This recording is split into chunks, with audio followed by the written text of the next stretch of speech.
Let me ask you something painful. Have you ever done everything right with a woman and still lost her? You showed up. You were consistent. You listened. You were patient. You treated her with respect. And yet somehow she chose him. Not the nicer guy. Not the safer one. Not the man who invested more time, energy, or care. But the guy who seemed almost effortless about it. And that moment messes with your head. Because if doing the right things wasn't enough, then what was this all for? You start replaying conversations, second-guessing your behavior, questioning your value.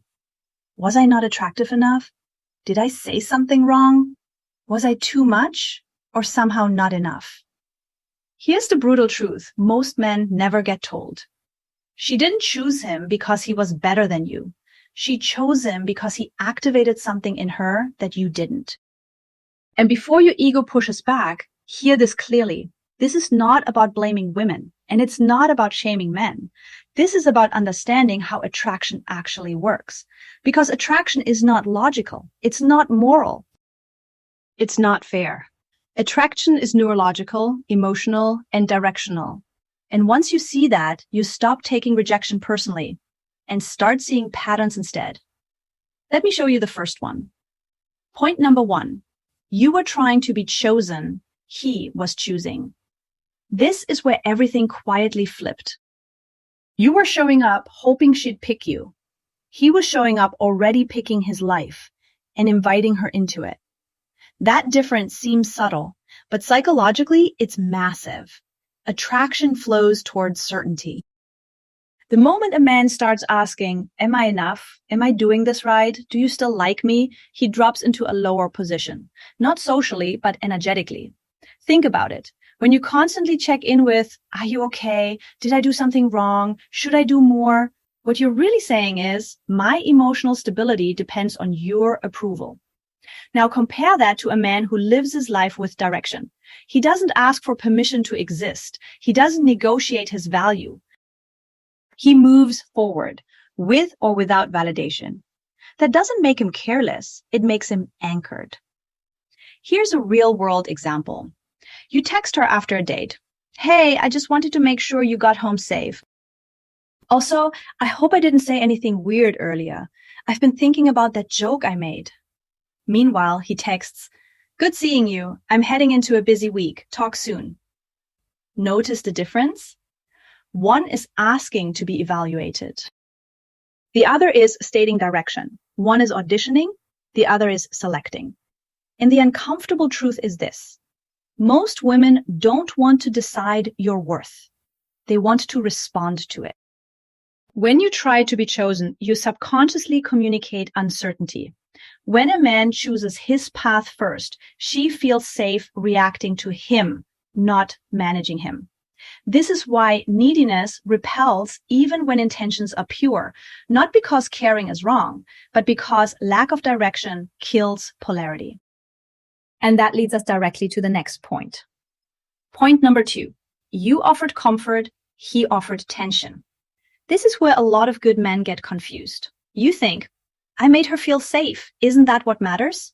Safety does matter, but safety alone doesn't create attraction. Comfort without tension is emotional flatline. You became predictable, always available, always agreeable, always there. You thought consistency would build desire, but what it actually built was emotional neutrality. Attraction needs movement, contrast, uncertainty mixed with stability. Think of it like a song. Comfort is the steady rhythm, tension is the melody that pulls you forward. A song with only rhythm becomes background noise. The other guy? He wasn't chaotic. He wasn't manipulative. He just had his own tempo. He didn't orbit her availability. He didn't instantly respond to everything. He didn't rearrange his entire life to stay close. And that created space. Space creates curiosity. Curiosity creates emotional engagement. You, on the other hand, became easy to read. She always knew where you were, how you felt, what you wanted. No mystery, no contrast. No emotional movement. And here's the part most men miss. Women don't chase comfort. They settle into it after attraction is established. Attraction comes from polarity, not predictability. When stability has no edge, desire slowly suffocates. Not because you did something wrong, but because nothing changed. And that brings us to a much deeper realization. Because comfort and neediness usually come from the same place. A man who centers his world around her. And that's where part 2 begins. Now let's go deeper, because this is where most men think they're being loving, but are actually dissolving attraction without realizing it. Point number 3, you centered her, he centered his life. This one is uncomfortable, so stay with me. You didn't just like her. You reorganized your life around her. Your schedule adjusted to her availability. Your plans became flexible just in case. Your priorities slowly shifted without you even noticing. You told yourself, this is what commitment looks like. This is what caring men do. But psychologically, something very different was happening. Women are not attracted to men who don't have a center. They don't want to be your life. They want to join a life that already exists. There's a massive difference. When a man has his own axis, his work, his mission, his discipline, his rhythm, a woman feels like she's stepping into momentum. When a man abandons his structure to orbit her, she feels pressure instead of desire. Here's the pattern. You cancel the gym because she might want to hang out.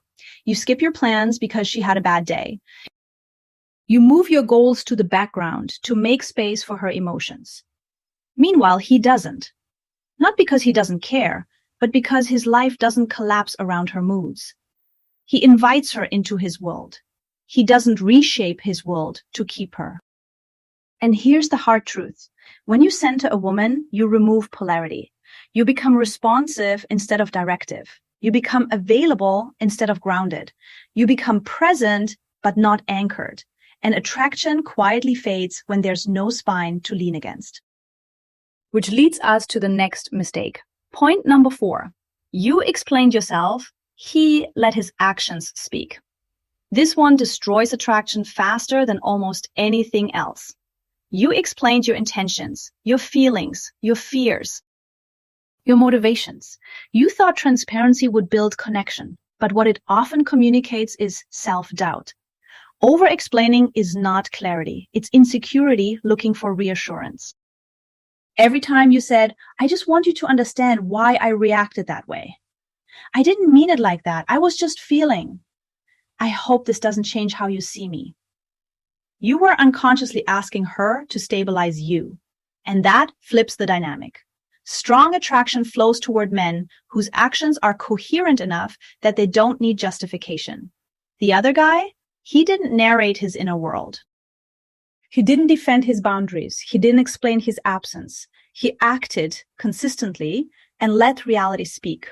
If he was interested, he showed it. If he wasn't, he moved on. No speeches, no emotional essays, no self-protection through explanation. And paradoxically, that silence felt louder than all your words. Because silence paired with consistency signals certainty. Justification repels. Clarity attracts. And the more you try to be understood, the less grounded you appear. Which brings us to the final point of this section, and the one that ties everything together. Point number 5. You were emotionally available. He was emotionally grounded. This is where men get the definition wrong. You were emotionally available. You checked in. You responded quickly. You adjusted when she pulled back. You reacted when her energy changed. You were open. But emotional availability is not the same as emotional leadership. The man she chose wasn't emotionally distant. He was emotionally regulated. When she went quiet, he didn't panic. When she pulled back, he didn't chase. When she tested, he didn't react. He stayed present without becoming reactive. And that presence felt safe in a way words never could. You, on the other hand, felt every shift. A delayed reply triggered anxiety. A change in tone triggered overthinking. Distance triggered urgency. Not because you were weak, but because your emotional state was attached to her behavior. And attachment kills polarity. Women are drawn to men who can hold emotional space, not men who need emotional reassurance. Reactivity communicates instability. Presence communicates strength. And here's the pattern you probably recognize now.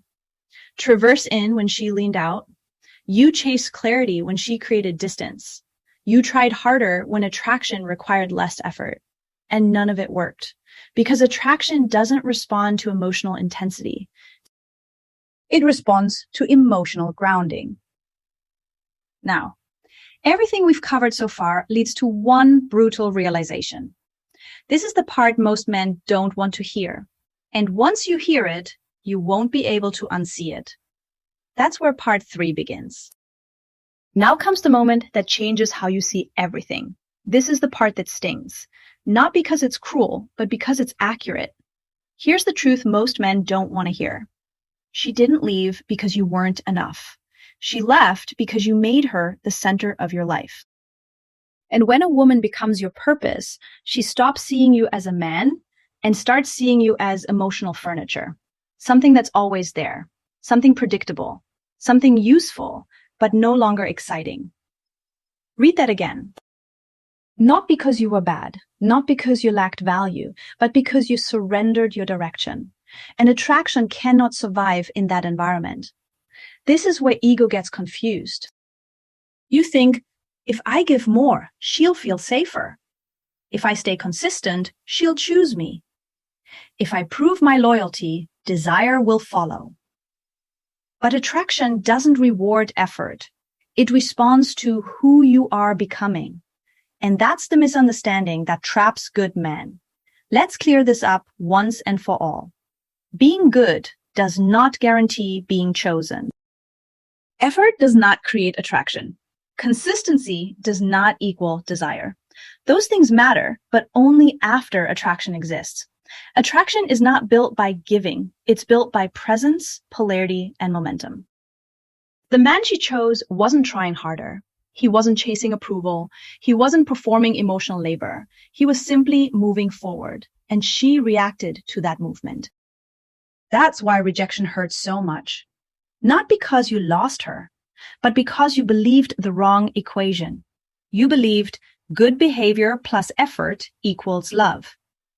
But the real equation is different. Attraction responds to direction, not devotion. The man a woman chooses is rarely the man who tries the hardest. It's the man who doesn't need to try because his life already has momentum. He doesn't rush. He doesn't over-explain. He doesn't cling. Not because he's cold, but because he's centered. And here's the part that should calm you. You don't need to become someone else. You don't need to be manipulative. You don't need to withdraw emotionally. You don't need to stop caring. You need to stop abandoning yourself. Let's make this real. Build a life she can join, not replace. Your purpose comes before her approval. Stop auditioning for affection. If interest isn't mutual, let silence do the filtering. Let your actions speak. Clarity beats explanation every time. Never make a woman your purpose. She should complement your life, not define it. And if she walks away, let her, because the goal was never to be chosen at any cost. The goal was to become the man who doesn't lose himself in the process. Yes, she chose him, and that hurts. But the real loss would be this, becoming the same man again and expecting a different outcome. Growth doesn't come from resentment. It comes from awareness, and now you see it. If this changed how you see that situation, comment, I see it now. If you've ever been the guy who tried too hard, hit the like button. You're not alone. And subscribe if you're done being confused and ready to be chosen for the right reasons. Because clarity doesn't make you bitter. It makes you free.